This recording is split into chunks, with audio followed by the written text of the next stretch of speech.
Hello दोस्तों, नमस्कार। MD reaction all पर आपका स्वागत है। आज जो न्यूज़ है, सेबी आई सेबी आई हिडनबर्ग की रिपोर्ट के आने से कैसे बीजेपी और हमारे भारत के न्यूज़ चैनल जो एंकर है, जो बचाने की उनको बहुत कोशिश कर रही है। रोमाना इंसार खान और सुधांशु त्रिवेदी आशुतोष के बीच जो घमासान होती है, वो आप वीडियो देखिए क्या होता है आगे। आपने कहा कि इसका भारत के बाजार पर तो असर ही नहीं है, इसका तो सीधा असर भारत के बाजार पर है सर। जब आप ये कहते हैं कि साहब सेबी चीफ जो है उनका अपना जो इंटरेस्ट है वो अडानी के साथ जुड़ा हुआ है और इसी वजह से तो आधार बनाकर कहा जा रहा है उन्होंने अडानी को क्लीन चिट दे दी, तो मतलब अडानी कुछ गलत कर रहा था और उन्होंने अडानी को क्लीन चिट दे दी, तो मतलब ये तो सीधे सीधे अडानी की शेयर धड़ाम। तो इसका गवर्नमेंट ऑफ इंडिया से क्या लेना देना? नहीं, आपने बाजार इसका का भारतीय ना, जनता आपने कहा पार्टी से क्या लेना इसका देना? बाजार पर कोई असर नहीं। मैं तो कह रही हूँ इसका तो सीधा बाजार और जो निवेशक है उनके पैसा जो है वो स्वाहा हो सकता है सर। जी जी जी, प्लीज आइए। Let me complete my point. मैं ये कह रहा हूं कि असली मुद्दा क्या है जिस पर आज हम बहस कर रहे हैं? असली मुद्दा तो ये है कि जो सेबी की चीफ है उनका कॉन्फ्लिक्ट ऑफ इंटरेस्ट है या नहीं है। बेसिक सवाल ये है। इसका जॉर्ज सोरोस से कोई लेना देना नहीं, इसका हिंडनबर्ग से कोई लेना देना नहीं। इसका सिंपल सा सवाल ये कि एक रिपोर्ट आई जिसने कहा है कि हिंडनबर्ग की रिपोर्ट कि सेबी चीफ का कॉन्फ्लिक्ट ऑफ इंटरेस्ट है, अडानी में उन्होंने पैसा लगाया, स्टेक होल्डर्स हैं और अब वो जांच कर रही। उन्होंने खुद माना है कि उनके वो स्टेक होल्डर्स हैं, इसमें तो किसी को कोई प्रॉब्लम नहीं है। अब सवाल यह उठता है कि जब जांच हो रही थी तो उन्होंने अपने आप को रिक्यूज किया या रिक्यूज नहीं किया। अगर उन्होंने रिक्यूज किया है तो पब्लिक कर दें, और अगर रिक्यूज नहीं किया तो कॉन्फ्लिक्ट ऑफ इंटरेस्ट है। अगर ये कॉन्फ्लिक्ट ऑफ इंटरेस्ट है, इसका मतलब यह है तो सवाल उठेगा कि आपने जांच को कंप्रोमाइज किया, यह आरोप लगेगा। अगर यह आरोप लगता है तो यह भारत की अर्थव्यवस्था, भारत की रेगुलेटरी बॉडीज पर ग्लोबल लेवल, अंतरराष्ट्रीय स्तर पर गहरे सवाल लगा देगा कि भारत का जो कैपिटलिज्म है, इस कैपिटलिज्म में रेगुलेटरी अथॉरिटीज अपना काम ईमानदारी से नहीं करती हैं। यह प्रश्न है। सुधांशु जी मुस्कुरा रहे हैं, लेकिन मैं एक चीज समझ नहीं पा रहा हूं कि भाई अगर अडानी गलत कर रहा है तो उसके लिए बीजेपी क्यों डिफेंड कर रही है? अगर सेबी गलत कर रहा है तो उसके लिए बीजेपी क्यों डिफेंड कर रही है? और अगर दोनों गलत कर रहे हैं तो उसकी जांच कराने में क्या प्रॉब्लम है? ठीक है सर, मैं जवाब देती हूँ। सुधांशु जी प्लीज आइए और जवाब दीजिए। बहुत ही बेसिक सवाल है। वो कह रहे हैं कि साहब अगर कुछ गलत हो रहा है और जांच की मांग की जा रही है तो जांच करवाने में क्या दिक्कत? देखिए, मुझे आशुतोष जी की बात सुन के बड़ी हैरानी हुई। पहले उन्होंने कहा भारत की अर्थव्यवस्था से क्या लेना देना, और आखिरी सेंटेंस में कहा कि जो भारत का रेगुलेटर है वो इसी के ऊपर संदेह उत्पन्न हो गया तो भारत की अर्थव्यवस्था कोई प्रभाव नहीं पड़ेगा। गजब का तर्क देते हैं आप लोग भाई। और सुरेंद्र राजपूत जी और प्रदीप भाटी जी, और मुझे आश्चर्य हुआ आशुतोष जी जैसा प्रबुद्ध व्यक्ति वो फोर्स के बारे में कह रहा, वो कोई फॉरेन के किसी रेडियो की वजह से जांच हुई थी। अरे महोदय, क्या बचकानी बात करते हैं।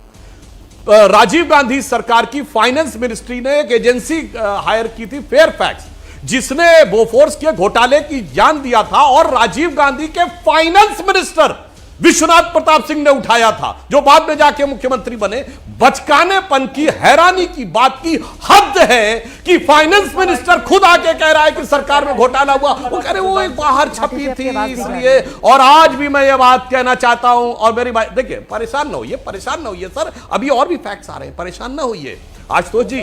और आपने दूसरा जिक्र इमरजेंसी के किया, तो मैं दर्शकों से कहना चाहता हूं, चेक कर लीजिए इमरजेंसी के दौरान अगर विदेश की छपी बात को माने तो मित्रों की आर्काइव के जी अगर बात सच बन जाए, मैं नहीं कह रहा हूं, तो उसके हिसाब से तो पैसा मुझे लगता है आशुतोष जी को और सुधांशु जी को जरा मेरे साथ लेकर आइए प्लीज। आशुतोष जी और सुधांशु जी को मेरे साथ स्क्रीन पर लेकर आइए। आशुतोष जी मेरा सवाल आपसे ही है सर। आशुतोष जी मेरा सवाल आपसे ही है सर। आशुतोष जी मैं आपसे ये समझना चाहती हूँ सर कि जब भी कोई क्राइम, अगर हम आम भाषा में बात की जाए, सर आपकी आवाज दी जा रही है, प्लीज अपनी बारी का इंतजार कीजिए। आप स्क्रीन पर भी नहीं नजर आ रहे हैं, आप लगातार डिस्टर्ब कर रहे हैं पैनल को। प्लीज मैं आशुतोष जी आपसे समझना चाहती हूँ सर, हम लगातार एक मोटिव का जिक्र करते हैं जब भी कोई क्राइम होता है, और यहाँ पर आपने बड़े आराम से कह दिया कि साहब ये जो पूरा मामला है इसका हिंडनबर्ग, इसका जॉर्ज सोरोस से क्या लेना देना। सर रिपोर्ट तो हिंडनबर्ग ही की आई है ना, और हिंडनबर्ग में मुख्य जो निवेशक है सर वो जॉर्ज सोरोस ही है ना, और वो जॉर्ज सोरोस सर मोदी विरोधी है ना। तो यहां तो सीधे सीधे फिर ये मोटिव क्यों ना माना जाए कि ये सारा का सारा खेल सिर्फ बीजेपी सरकार पर निशाना साधना है सर? मैं फिर से अपनी बात को कहना चाहता हूं, आज किस पे बहस कर रहे हैं हम?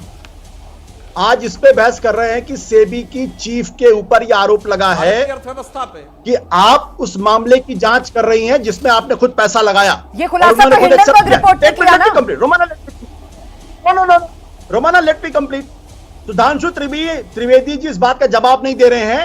क्या सेबी की चीफ ने अपने आप को रिक्यूज किया है? रिक्यूज सिर्फ इतनी सी बात है। वो तो उन्होंने दूसरे पॉइंट पे ही बता दिया था कि उन्होंने जितने उन पर आरोप लगे उन सबको खारिज कर दिया है। सुधांशु जी प्लीज आइए, जो सवाल यहाँ पर आशुतोष जी पूछ रहे हैं, ठीक है मैं जवाब लेती हूँ। आशुतोष जी के सवाल का जवाब दे दीजिए। रोमाना जी मैं फिर दोहरा देता हूँ। सुधांशु जी को इस सवाल का जवाब देना चाहिए कि क्या सेबी चीफ ने इन्वेस्टिगेशन के दौरान अपने आप को रिक्यूज किया है, रिक्यूज नहीं किया? इतना सा प्रश्न है बस। इसके अलावा आप मित्रोखिनोकरण मत जाइए, सुधांशु जी इसका जवाब दीजिए। सुधांशु जी आइए। मत जाइए, अरे जाएंगे तो बहुत कुछ आएगा मेरे भाई, इसीलिए आप कह रहे हैं मैं इसी पे रहता हूं, उस पे नहीं जाता हूं। अरे उस पे जाऊंगा तो ऐसी ऐसी बातें हैं कि जवाब देते नहीं बनेगा, जहां से कांग्रेस ने बाहर से पैसा लिया। अरे रिक्यूज पे आइए ना, देखिए बहुत साफ जा रहे हैं आप। सेबी के ऊपर आप सवाल उठा रहे हैं। अगर सेबी के नोटिस का जवाब दे दिया होता और उसके बाद सवाल उठाते तो समझ में आता था। और जब सुप्रीम कोर्ट मॉनिटर्ड इंक्वायरी चल रही थी उसके ऊपर अगर कोई कहे कि हमें उससे ऊपर की जानकारी, सुप्रीम कोर्ट से ज्यादा बड़ी जानकारी है, तो यह मन में बहुत भारी संदेह उत्पन्न करता है। और मैं फिर कहना चाहता हूं, ये लोग देश में अराजकता कैसे उत्पन्न, कैसे रोमाना इशार खान और सुधांशु त्रिवेदी सेबी को बचाने की, अडानी की कंपनी को बचाने के लिए किस तरीके से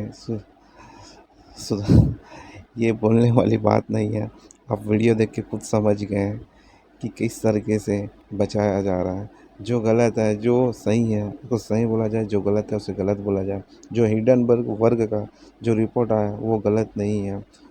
अगर अडानी कंपनी अगर गिरी है, 4% मार्केट शेयर गिरी है, वो रियल है।